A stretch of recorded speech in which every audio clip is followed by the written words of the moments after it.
Quem vive em grandes cidades pode nunca ter ouvido falar, mas sua vida é afetada totalmente pela mobilidade urbana.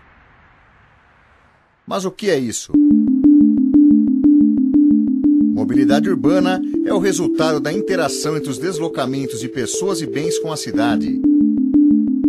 Pensar a mobilidade urbana é pensar como se organiza os usos e a ocupação da cidade e a melhor forma de garantir o acesso das pessoas aos bens que a ela oferece, e não apenas pensar nos meios de transportes e o trânsito. Por isso, é necessário desenvolver uma mobilidade urbana sustentável, onde o crescimento urbano é planejado para que as pessoas não precisem percorrer grandes distâncias ao acessar os serviços, reduzindo a necessidade por viagens. As cidades são projetadas para as pessoas que lá vivem e, nesse sentido, favorece o equilíbrio entre os diferentes modos de deslocamento e entre as pessoas, independente de suas condições sociais e físicas. Além disso, o transporte de massas e os modos não motorizados de deslocamento são priorizados.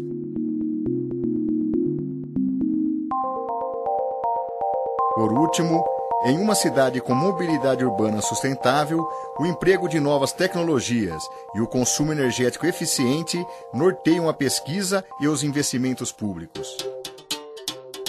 No Brasil, o desenvolvimento de maior parte das cidades não considerou essas questões ao longo de sua história. Além de não planejar o crescimento das cidades, as decisões foram tomadas pensando só nos meios de transporte e não nas pessoas que transitam pela cidade.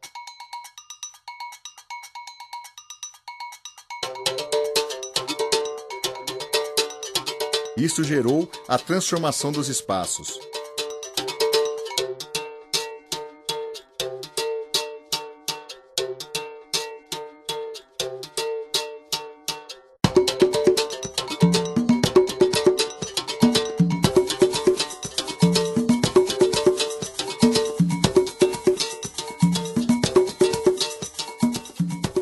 Essas transformações físicas levam a uma deterioração da relação entre os cidadãos e o espaço urbano,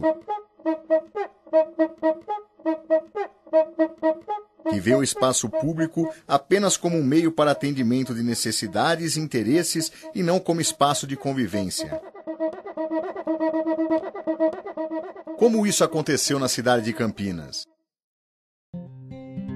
Campinas se tornou cidade em 14 de julho de 1774, mas sua história começou bem antes disso, na época das Sesmarias, no assentamento que se tornaria a freguesia.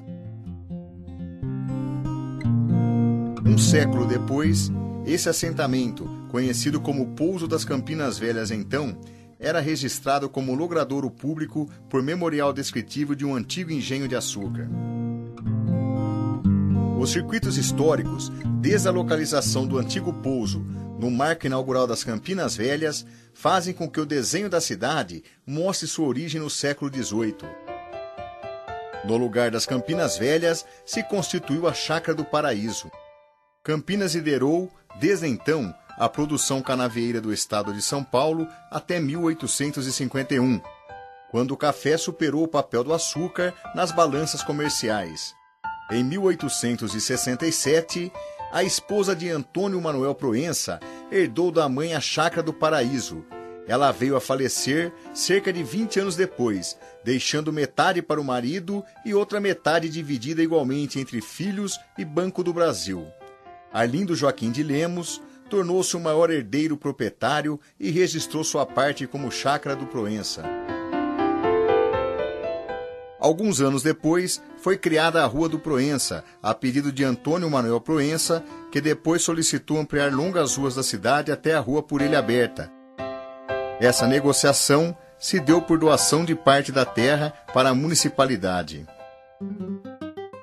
O fim do século XIX e começo do século XX foram marcados por estabelecimento de muitas empresas concessionárias em Campinas, fazendo com que o território da cidade fosse cortado por ramais de acesso das fazendas à estação central, atendendo ao grande entrocamento ferroviário das companhias Mogiana, Paulista e Sorocabana.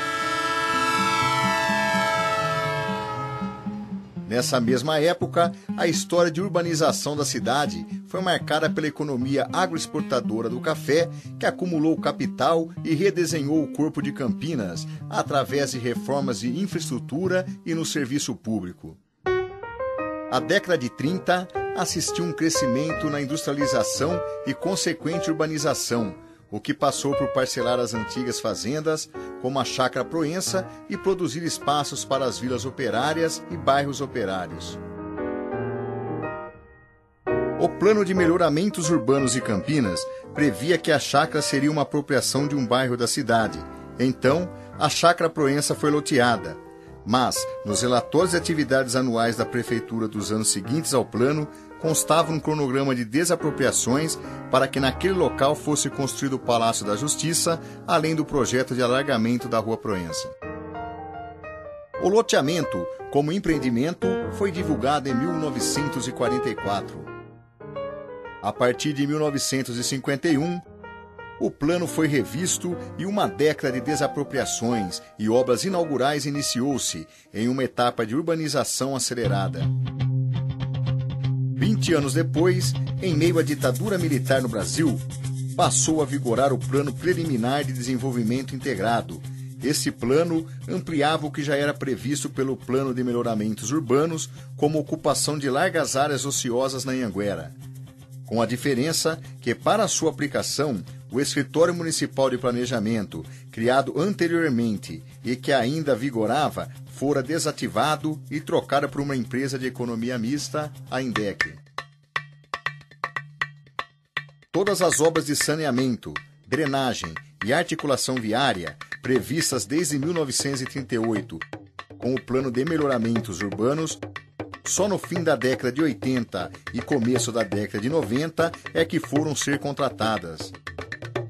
Já em 1991, foi lançado o PDDU, Plano Diretor de Desenvolvimento Urbano de Campinas.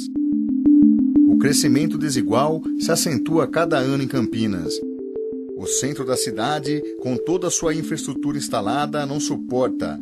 Assim, transfere-se renda para outros setores produtivos da economia, gerando valorização imobiliária desigual.